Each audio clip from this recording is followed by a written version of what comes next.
Hi, I'm Maria. And I'm Roisin. And welcome to the Fitness Fertility Podcast. This podcast is all about how improving your physical fitness can help support you on your very own fertility journey. I'm a personal trainer who specialises in training women with fertility problems. I myself have PCOS and have had 2 beautiful boys. I'm on a mission to help you do the same. Before we get into it, we will be discussing adult themes such as where do babies come from, pregnancy loss and bereavement. We may also be sweary from time to time. We are optimistic, light-hearted girls, but we know this is a really stressful time for some of our listeners. We respect that. In this week's episode, we are discussing the second key player when it comes to hormones and fertility, the mighty progesterone. Roisin, I know that you're a self-confessed estrogen lover. How do you feel about progesterone? I have a healthy respect for progesterone because when you are going through the perimenopause, the kicker is estrogen. It gives you lots and lots and lots of different types of symptoms, and some of them could be quite bizarre, like itchy skin and, sore joints. Every part of you, from your mind to the soles of your feet, seem to get affected. Progesterone, it only manifested in me when it started to affect my sleep. So I started waking up between 1 and 4 o'clock in the morning. And when I did some research on it, it was progesterone. This is the awesome thing about progesterone. So you're absolutely right. Sleep is key. And we've actually talked about sleep before, haven't we? And the importance of sleep and egg quality and all that stuff. Progesterone is so, so important. We're going to go into how important it is. Just as a reminder, in your normal cycle, first half of your cycle, from period through to ovulation, it's estrogen. Estrogen's there, having a great time, levels are rising. And then ovulation happens. Hooray! Second half of your cycle, this is where progesterone comes out. The luteal phase, this is progesterone's time. And this is where progesterone is so, so, so important. And it's also why, if you're tracking your basal body temperature, this is why you are hotter, and you may even feel hotter in the second half of your cycle, because progesterone actually increases your body temperature. It's there to prepare your uterus for implantation. And then the other reason that progesterone is so important, which may be the first thing people think of actually, is it's absolutely vital for a healthy pregnancy. And I know a number of women who unfortunately experienced pregnancy loss. And when they looked into the issue, progesterone seemed to be the issue from what they can tell. They were given progesterone supplements, which would come on to later, or the progesterone levels were increased, and they then went on to have a healthy pregnancy. And again, I'm not saying for sure that that's what it was. And even when they were telling me, the doctor said, listen, it might not have exactly been this, but they ended up with a lovely, healthy baby at the end of it. It's massively important in pregnancy as well. A friend of mine that had a baby via IVF, they could pinpoint that it was the implantation stage. So obviously she was getting pregnant and her husband had, let me say, stellar sperm count. I remember thinking he should put it on a t-shirt. It was one of those where you're like really impressed, but oh my God, I'm so impressed by your numbers. They obviously were in that horrible unexplained place for so long because everyone was healthy, everyone was fit, everyone was in good shape, everyone was ovulating, everyone was producing massive amounts of sperm. But what they found was when they went through IUI and then they went on to IVF, that was the failure point in their process. Mm-hmm. It was at implantation. And I remember her telling me that she would get a funny symptom around what she felt was implantation time. Her body would feel a bit strange. When you're going through a natural process, there's absolutely no way you would have been able to identify this. Mm-hmm. This is one of the things we've been exploring recently in particular, is tuning into your body. It is really important to be as mindful as you possibly can. But the flip side of it is, and anybody that's been on this trying to conceive journey will know this, and I've shared many a time that I did Google, I have a sore toe, can I be pregnant? That is a true story. Turns out, like I've said before, you can be. But the point I'm trying to make is that it's really difficult to get this balance between absolutely tracking everything and going way too far down the line. Some people will say they can feel implantation. Some people will say, I absolutely felt it and I knew I was pregnant. And they were right, they were absolutely right. They went on to have a baby to that day. But for other people, tracking to that level is just too hard. And we will talk about this later, but it's just really difficult to get that balance right. what I know a lot of people do is they go hard. It's like when you first go to the gym, they go hard. They're tracking everything. There's cervical mucus, their BBT, absolutely everything. 3 months in, 4 months in, 5 months in, they're just so exhausted because you're thinking about it all the time. And this is, I think, part of the problem with fertility. You're thinking about it in your meeting at work because you're like, well, what day of the cycle am I on? You're thinking about it when you're in the co-op buying your milk because, again, what day of my cycle am I on? Is my BBT going to go up tomorrow? It can be too much. Trying to get that balance right is really tough. And I completely get that we're so in the weeds. We're so micromanaging this. It becomes our entire lives. But I am given a lot of hope by the fact that it's starting to get spotted now. It's starting to be addressed now. Knowledge is power. And that's why we're talking about progesterone today, because estrogen gets a lot of the spotlight. But progesterone, it's there and it's working hard. Progesterone comes into its own in the second half of the cycle, and there are a couple of reasons for this. As with all hormones, really, but including progesterone, it's massively important for implantation. In the second half of the cycle, it's doing everything it can to get you ready for pregnancy. So for anyone trying to conceive, progesterone is your friend. It's doing everything it can. It's getting that uterus nice and cozy. It's helping you develop new blood vessels, and it's creating this lovely environment in the hope that your egg has been fertilized and that the embryo will then settle in nicely into your uterus. Where it's like it's making the bed for you. Come on, egg, I'm rooting for you. Let's get nice and cozy. So progesterone it's there and it's working hard. If the egg isn't fertilized, then what happens is the lining that's been built up by the progesterone, it breaks down, as I'm sure we all know, and that's the beginning of your period. And progesterone kind of goes, okay, fair enough, we'll try again next time. Okay, estrogen, you're back. Estrogen takes back over and we start again. But the cool thing is, if the egg and the sperm have been fertilized, progesterone has made your uterus nice and cozy so that when the embryo gets into your uterus, hopefully that lovely implantation can take place. And what then happens is the levels of progesterone are now going to stay. They're going to stay high. This is absolutely crucial for this really healthy pregnancy. And the reason the levels of progesterone stay high is because your corpus luteum, which is linked to your follicles, basically, that doesn't break down if you're pregnant. And this is what's really important in maintaining this healthy pregnancy. We've got lovely blood vessels, we've got a lovely blood supply, and it's just building up your endometrium. And it's helping provide really important nutrients to your beautiful developing embryo. And a little bit later on in pregnancy, once the placenta's formed, that also produces progesterone, which again is just really cool. These just keep your body nice and healthy. It also stops your body from producing any extra egg. So this is why you don't have periods when you're pregnant, because your body knows it's pregnant. Your progesterone levels are high. We don't need another egg, thank you very much. And so this is how the whole cycle happens, and that could also trigger lactation. To me, it feels a little bit like an underdog, It's not the sexy one, but it's grinding. It's working hard for us. What is the corpus luteum? When you release an egg from your follicle, it's the bit on the follicle that's left over after your egg is released. And that's the bit that then produces progesterone. That's why your levels start to rise in the second half of your cycle, because you've released this egg.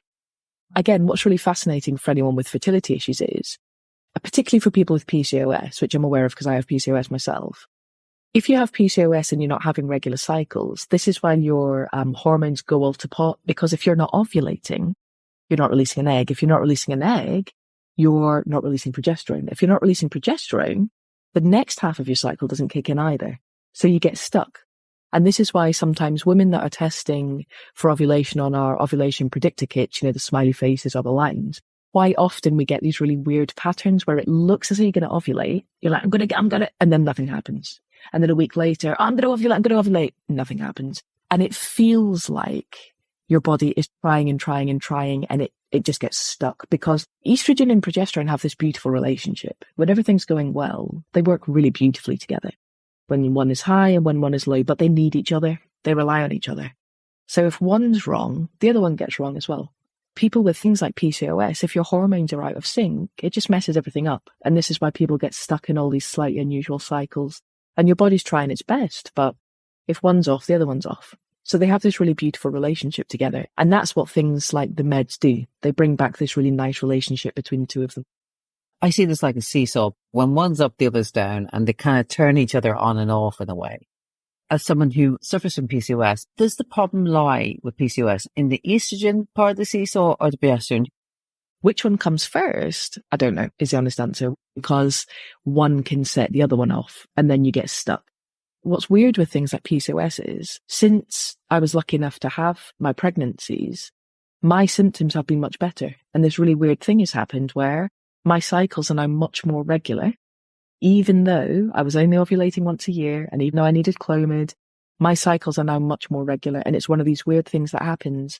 So somehow my hormones, I wouldn't say they're fully balanced based on my moods, but they're definitely a little bit more balanced. Could it be a version of hormonal muscle memory?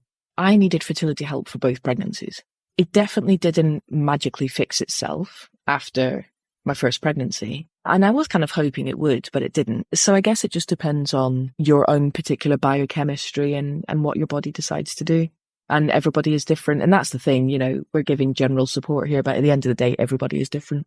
It is fascinating that it's gotten slightly better though after pregnancy. But it didn't after the first pregnancy. And I'm older now. It's so weird. It's so interesting. I can tell you, I was shocked when I had a regular cycle. I nearly fell over. My app was right. And that has never happened to me before. My app went, periods due, and boom, there it was. And I just thought, well, this is a whole other world. This is total sidebar, but I'm throwing it in. For someone that didn't have regular periods, as you said, used to have like one a year, how did you come to terms with the relentlessness of periods? And just to take a step back here, I think this is why, if you're in your 20s, you're not trying to conceive and you don't have periods, you probably don't give it a lot of thought. And this is what we've talked about before. And this is part of the danger. Because to be quite honest with you, happy days, I'm not having PMS, I'm not having the cramps, I'm not having the horrendous skin, I'm just kind of, you know, flatlining all the time. And I think that's why with fertility, it is really quite dangerous because it goes unnoticed. You're quite happy not to have any of those problems. Now that I, for some bizarre reason, have more regular cycles, I have to say I don't love the regular PMS. I don't love the backache and my skin flare up happen every kind of 4 to 5 weeks. I can fully appreciate why me in my 20s and why other people in the 20s are absolutely fine with not having cycles. And this is part of the danger of infertility. And it isn't until later, when you're trying to conceive, that you realise, as fun as that was, actually that's quite a big problem. Sure. Where I am in my stage, where I'm missing every single hormone, I miss them really badly. The idea that you had to walk around with hormones for so long, I think you're going to take your 40s in your stride, Maria. You're going to absolutely rock it. I'm going to rock it. What are the clues that you might have a little bit of low progesterone? What do they look like? So there's lots of different things that you could look for. And again, the danger with this is similar to what we said last week, actually. The danger with this is unless you're actually paying attention, you might not notice some of these. So it does come back to really start to track and really start to pay attention to your own body. But things that you would look for low progesterone, if you do have a cycle, but it's quite short, if it's shorter than 24 days, could be a sign. Irregular periods, like we've just said. Low libido, so really just not being in the mood, you know, but less than normal, just not in the mood for sex at all. Hot flashes, again, migraines or headaches, mood disorders in terms of, you know, depression and anxiety, no menstrual cycle at all, you know, like I experienced. Sore breasts might happen. One of the big things with progesterone is also spotting between periods as well. That's quite a biggie for progesterone. Your blood sugar might be impacted, vaginal dryness. All of these things can be linked to low progesterone. But as always, you know, if you're ever worried, go to your doctor. You know, this is just general advice for people. What I did learn, and actually I have to be honest, I didn't know this. You can get home testing kits to measure your levels of progesterone. Now, again, I would like to say, obviously we advise go to the doctor always, but I just didn't even know that was a thing. So that was one new thing I learned. I would even be interested in that to see what my levels were. Me too, just out of curiosity, to be honest with you. Well, I'm thinking about that list of symptoms for having lowish progesterone. It doesn't sound great. I got me some low libido with a side of vaginal dryness. I'm getting hot flushes. If I could support my body to not endure those things, I'm absolutely happy with that. So yeah, why not? Have a bit of a test. Again, it's something you can obviously bring to your doctor. This is something that I think might be scuppering me in my fertility journey. Here's more evidence.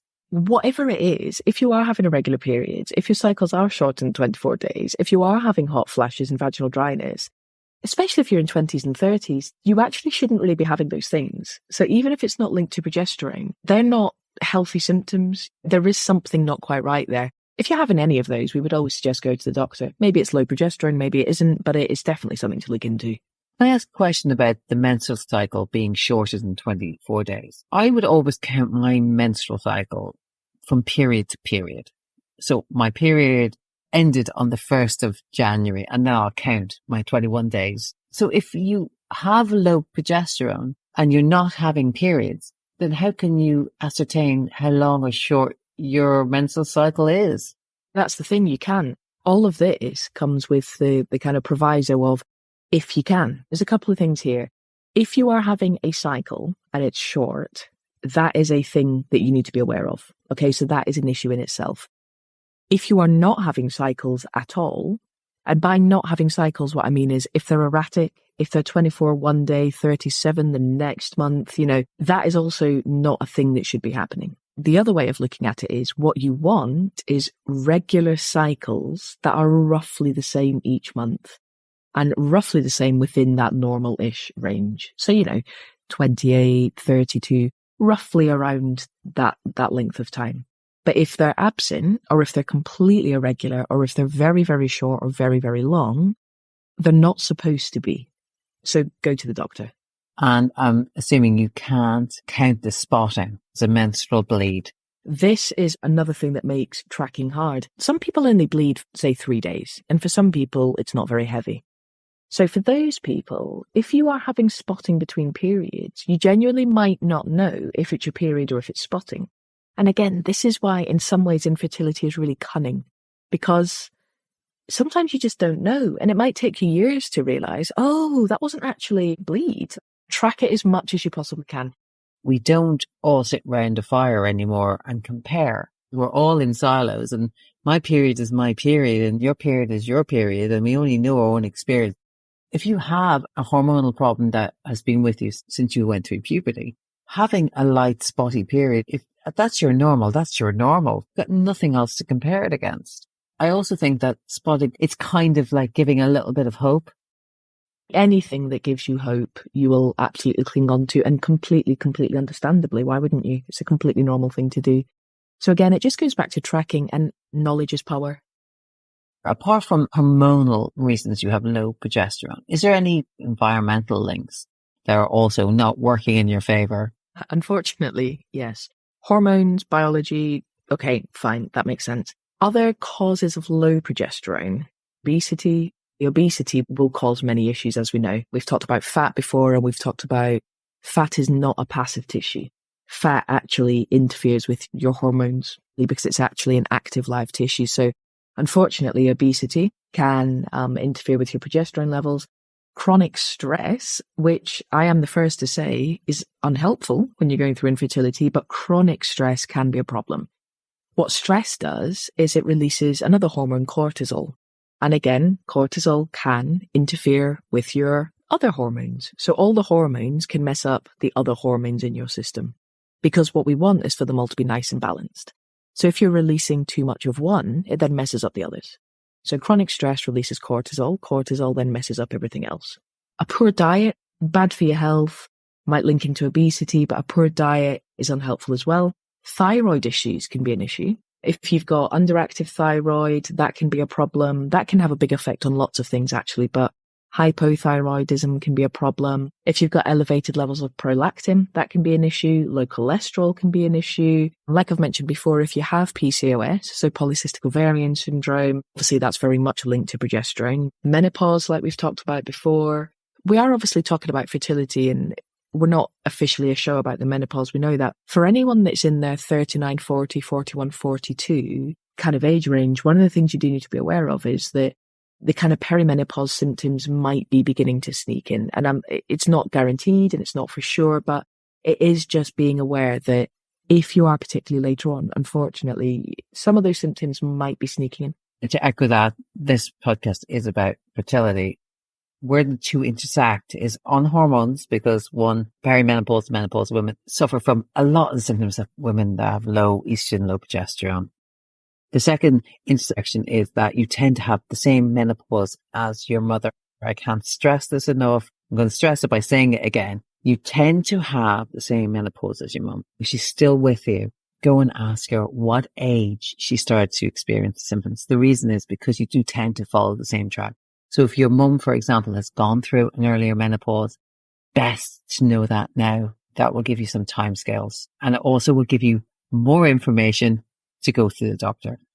If you can speak to someone about it, it might just be good to have that conversation, because actually, Roshan, like you were mentioning earlier, we're not sitting around the fire, multi-generations now sitting around the fire talking about these things. There is an evolutionary reason why women talk, and it is to share information, but this is the type of information that would have been shared, and people don't talk about it at all anymore. So yeah, if you can speak to people, I think that would be massively, massively useful. Okay, so we'll put ourselves in that position where we think we have low progesterone, and we've maybe done the home kit. Maybe we're basing it on symptoms. We've had all the chats with all the relatives, and we need to go to the doctor and we need to get this properly checked out. Is there any specific tests that we have to look out for? Anything that we specifically have to ask for?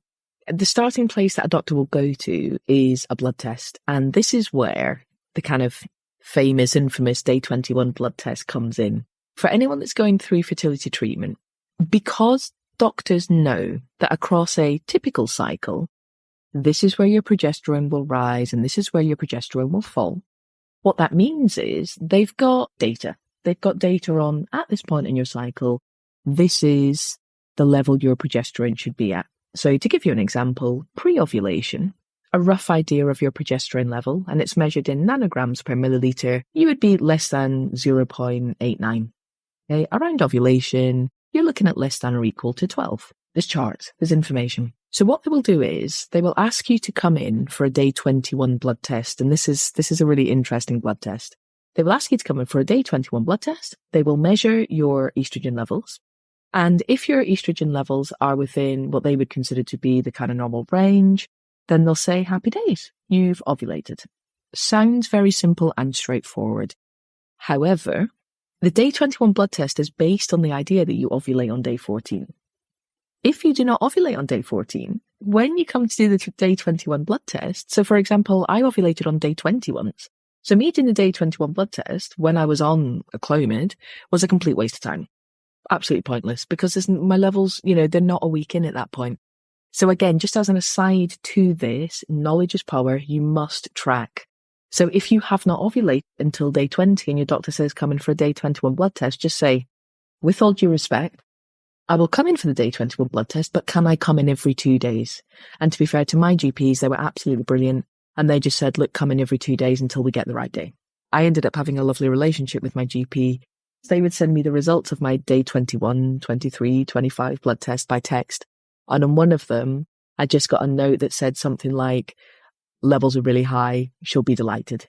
Because basically what that meant was my levels were high because I was in the very, very, very early stages of pregnancy. It actually stressed me out in some ways because I was like, oh my God, my levels are high, I need to do a test immediately, But it was lovely. So that is how you would officially find out if your progesterone levels were doing what they're supposed to do. But please be aware of the day 21 dilemma, as I'm going to call it. Just track your cycle, go for about a week after ovulation. And I'm assuming that you're using predictor kits to nail that ovulation date. Exactly, as much as you can. Please remember that with ovulation kits, they measure your surge in LH. So what ovulation kits do is they tell you you are about to ovulate. You need to be careful because you need to use the OPKs before ovulation. You get the spike, you get the smiley face, go, go, go, do the baby dance, as it's called, over the next couple of days. What you then need to do if you're into all the tracking is you then measure your BBT. Because if you have ovulated, as we've said, that's when your temperature will go up because your progesterone has gone up.